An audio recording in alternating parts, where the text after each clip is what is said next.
పెళ్ళంటే నూరేళ్ల పంట. ఒకరికొకరు ఎంతో అన్యోన్యంగా కష్టసుఖాల్లో తోడుండాలి అనుకుంటారు. ఇక్కడ జరుగుతున్న పెళ్లి ఓ స్పెషల్. వీరిది పెద్దలు కుదిర్చిన వివాహం కాదు.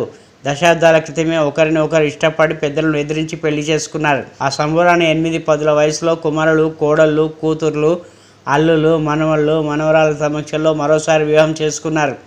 దశాబ్దాల తరబడి ఆదర్శ వివాహ కుటుంబాన్ని కొనసాగించిన వృద్ధ దంపతులు అట్టహాసంగా వివాహం చేసుకున్నారు. ఈ వివాహ వేడుక మహబూబాబాద్ జిల్లాలో జరిగింది.